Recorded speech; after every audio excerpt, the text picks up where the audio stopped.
Hey! Hey everybody, it's Tyler. So, Nintendo News Network is back, and I have a lot of ideas for what I'd like to do moving forward with Nintendo News Network. Biggest of which being more videos. That video that I published today, all the information that I had on Breath of the Wild that I gathered from internal sources, that kind of thing, I had to mark as rumors. Nice. The video I put up today about Breath of the Wild 2, nice. If you haven't seen, hey, please go watch it, please. That video almost killed me. The thing I need to remember is I've been spoiled with 340,000 subscribers on Valve News Network. This Breath of the Wild 2 video has maybe 4,500 views right now. So it feels like a failure.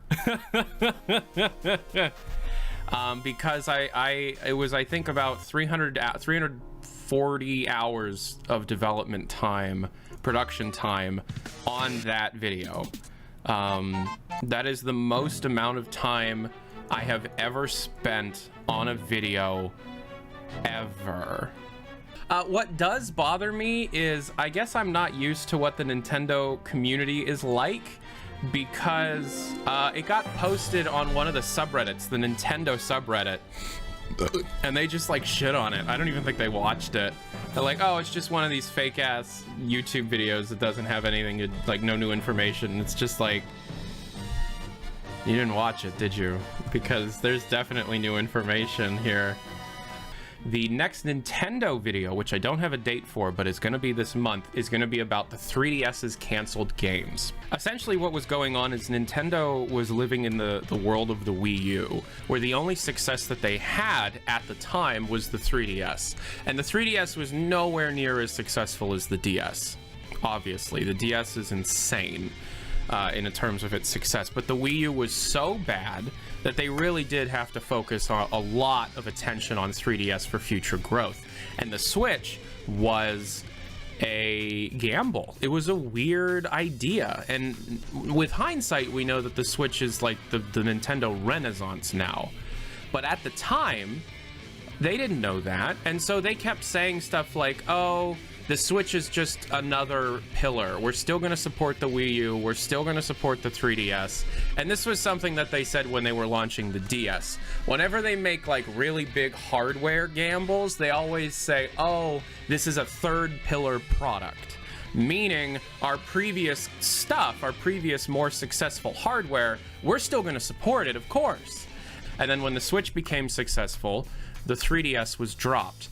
But the interesting thing is, and there's a similar story with the Game Boy, what happened was they had 3DS games planned up until and including in the year 2020.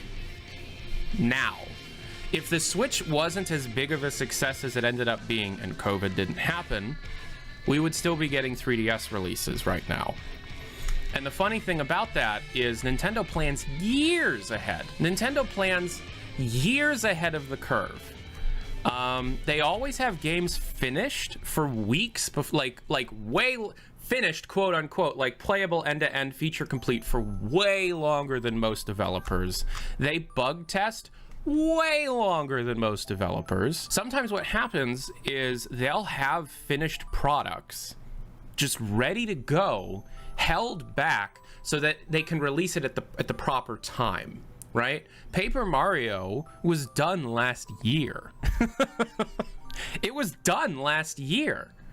What ended up happening is the Switch became an enormous success, and Nintendo was like, okay, well, we're still going to support the 3DS. And they put out a few games. End-of-life 3DS games was like the a lot of remakes. Luigi's Mansion remake, Bowser's Inside Story remake, Kirby's Extra Epic Yarn, Poochie's and Yoshi's Woolly World, Yokai Watch 3. They had quite a few other games planned, and specifically I always see Bowser's Inside Story stated as one of the reasons. They canceled, oh my god, like 6 games, and then moved a couple games to the Switch. Oh, 9 games. Yeah, 2 of them were moved to the Switch. Sushi Striker doesn't count because it came out. Everybody forgets Sushi Striker came out on the 3DS. Anyways, this is my 3DS. I want to talk a bit about my my hardware and how I play Nintendo games, because I've had a lot of fun playing Nintendo games while developing the Breath of the Wild 2 video and relaunching the Nintendo channel. So this is my main 3DS. It's a new 3DS. Why should you buy a 3DS nowadays? Because no matter what software version you're running, no matter what operating system version you're running, you can hack. You can soft mod it so easy. And a lot of you are probably like, yeah, but why would I want a soft mod?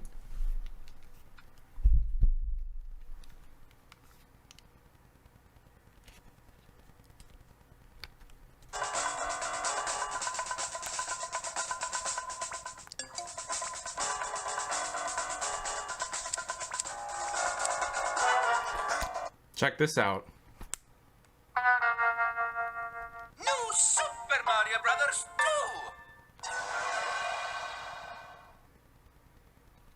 Fucking love Picross. Fucking love Picross. And you can play mods, right? So there's this mod called CTGP7, which is like a fuck ton of custom game modes, racetracks, and racers for Mario Kart 7. Amazing. I have the Majora's Mask Improvement Project installed, so if you don't like some of the changes that were made to Majora's Mask 3D, you can install this mod and it changes them all back. A group of talented modders did this. It's me, Mario! This isn't an emulator. This isn't an emulator. This is a port to the 3DS. Sit around on your thing. Wasn't there a Half-Life 3D port to the 3DS? Yes, you're ruining it. I was about to get to that. I haven't installed it and tried it out yet, but somebody actually did do the thing that you just heard. So Zash is a reverse engineered port of Gold Source of Half-Life 1. And so using that port, somebody did a native res port of Half-Life on the 3DS that runs surprisingly well, like fully playable. All right, so here's my Switch Lite. Normal Switch. Here's my DS. This is a DSi XL.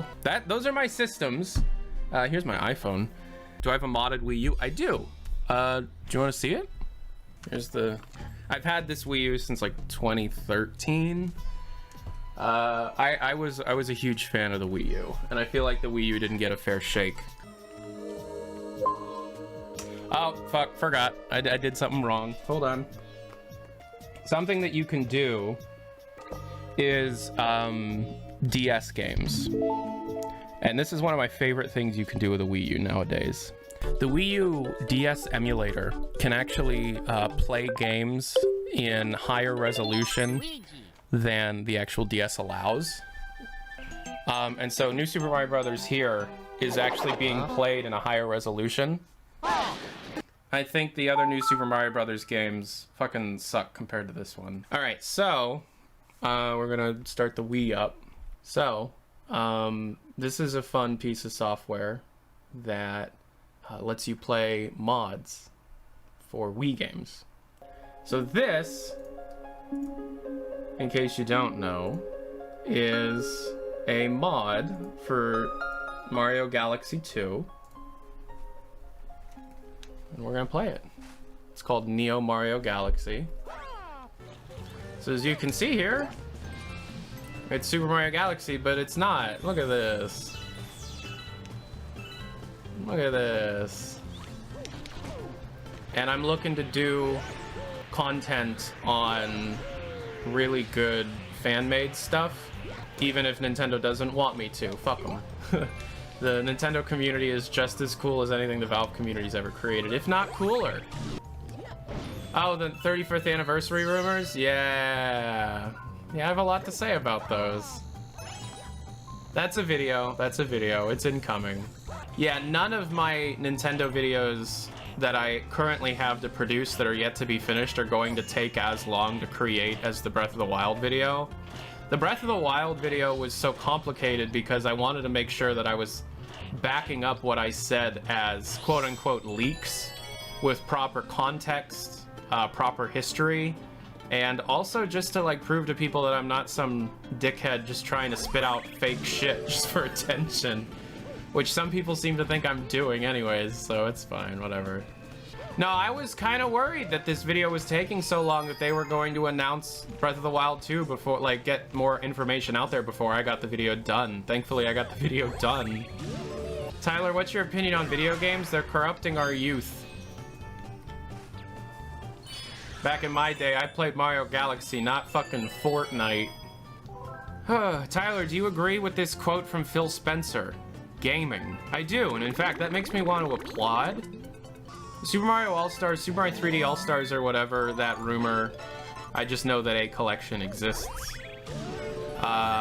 You know, that whole thing, that whole rumor, I have a lot to say about. I have quite a bit of information on. Again, I have to mark it as rumor so that Nintendo doesn't fucking sue me.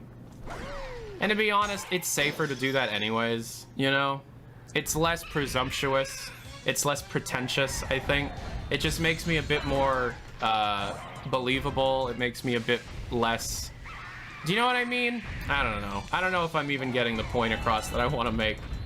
But it just seems more human. It covers your ass when plans change internally as well. Yeah, exactly, because a lot of people that watch these kind of videos don't completely understand that, you know, until a game is out, anything can change, you know? Nothing is set in stone. Like, Splatoon was gonna be about fucking bunnies. Before that, it was gonna be about blocks of tofu and astronauts. Do you think if I did, hey, they're working on a bunny game, and then it came out it was a squid game, people would be like, oh, he was just...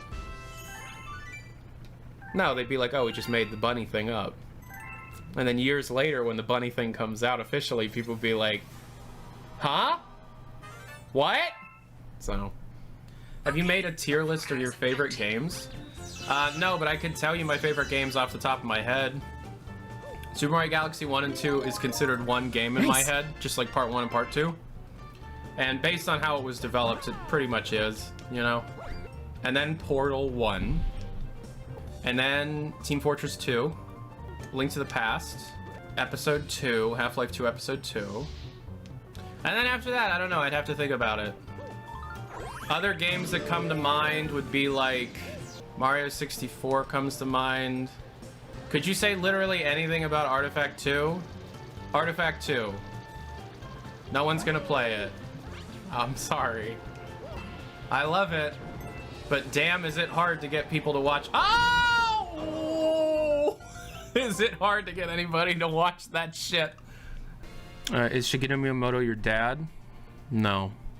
I actually think Shigeru Miyamoto is kind of toxic to Nintendo right now. And it's not because of that dumb shit Paper Mario interview that everybody's wailing about. Based on how the company is structured, he has a history of you know, cutting projects, canceling projects that would be great. And because he's Miyamoto, he kind of has that, you know, ultimate veto power. And then you look at what he's done lately, like, oh, remember when, in order to try and save the Wii U, Miyamoto created prototypes of his own, and it ended up being Project Guard and Project Giant Robot. But then you've got somebody over here like Yoshiaki Koizumi, who, while directing Super Mario Galaxy, snuck in Rosalina's backstory behind Miyamoto's back, and then got severely reprimanded over it. Didn't Miyamoto take more of a hands-off approach after Star Fox Zero Mario Odyssey? He took more of a direct hands-off approach after Star Fox Zero. The hands-off approach already had started with Mario Odyssey. And it's funny because Koizumi has been around for so long, yet didn't really get a lot of attention. Like, Koizumi worked on Mario 64. He was like one of the 6 principal developers on Mario 64. He was the guy that made all the character models for Ocarina of Time, you know? And then he directed Sunshine, Donkey Kong Jungle Beat, which is severely underrated, and then Galaxy 1 and 2. Miyamoto's kind of like the old garb of Valve, yeah. But at the same time, you can't wrap in somebody like Eiichi Aonuma, who seems very positive about everything that's going on. It's just Miyamoto has very staunch ideas, right? Very strict, set in his own ways kind of ideas on how games should be developed. And most of the time he's right. But sometimes he's wrong, and I don't think there's anything in place to be able to call him out if he is wrong, because there are choices that he made, like essentially creating what became, or like, you know, pushing people to make what became Link Between Worlds. That's fucking awesome, because originally they were going to make a Spirit Tracks sequel about cell phones, and Miyamoto's like, no. No. Go back to, no, we're not doing that. And so it's like, okay, so sometimes he's obviously right. But other times, you know, he'll tell people to not create original characters in the Paper Mario series, and that Mario and Luigi is our actual RPG series, but then Alpha Dream gets shut down. Alpha Dream declared bankruptcy on October 1st, 2019, citing sluggish revenues, high development costs, and being unable to keep up with their growing debt, which as of March of 2018 was over 465 million yen. Best 3DS game. That's tough. There's a fuck ton of good games on that system. Oh! Pocket Card Jockey. It's this random horse racing solitaire thing that Game Freak made, that I played the absolute shit out of when it came out. Pocket Card Jockey is my favorite 3DS game. Completely forgot about it. I have it on this console, don't I? Let me look. Yeah, right there. Pocket Card Jockey. Look it up. It's really good. Do you know what really bothers me? Second party developers for Nintendo don't get enough credit for what they're capable of doing. Like, for example, Next Level Games. Mario Strikers Charged. If I had a choice for any Nintendo game to be released ever, it would be a new Mario Strikers game, a new Mario football game. Those games are just, oh, they're so fucking good. Yeah, you got Game Freak, but Grezzo, yeah, Grezzo's good. They do a lot of cool shit. They made the Link's Awakening remake. They made the Luigi's Mansion remake. They made Ever Oasis. Yeah, Game Freak. I thought I would like Little Town Hero. I did not. And now it's on Steam. Little Town Hero is on Steam. I don't know, when Game Freak does stuff that isn't Pokemon, it's actually pretty good most of the time. Pocket Card Jockey being a good example of that. And then Tempo the Badass Elephant was actually pretty good too. I forgot about that game. Oh, and they did Harmo Knight. Yeah, Game Freak needs to stop having to do Pokemon games all the time and people screaming at him. All right, what else? HAL Laboratories, yeah. What have they done lately? Oh, they did Picross 3D. They did Picross 3D, though. Picross 3D is my shit. Picross 3D is my shit. That game is so good. If you've not played Picross 3D, that's another good one you should check out. IQ.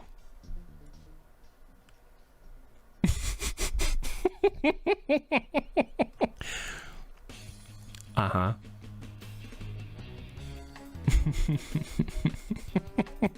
Oh, look at that. IQ developed stuff for the 3DS. Oh, no. Oh, no. So IQ is this Chinese developer that up until the Switch was essentially like the Chinese distributor and localization company for Nintendo. They were the ones that got hacked and all the shit came pouring out. That's where you got your N64 leaks from.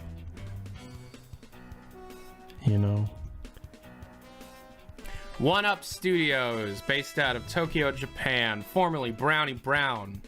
They made Mother 3, Fantasy Life, Super Mario 3. What? Super Mario 3D Land? What did One Up Studios have to do with Super Mario 3D Land at all? Wait, they did oh, they're like, they help out. So they helped out on Animal Crossing, New Horizons, Ring Fit Adventure, Captain Toad Treasure Tracker for the Switch, Super Mario Odyssey, Triforce Heroes, Captain Toad Treasure Tracker for the Wii U, Super Mario 3D World, Flipnote Studio 3D, Fantasy Life, Super Mario 3D Land. What the hell is London Life? Professor Layton's London Life is a role-playing game developed by Brownie Brown.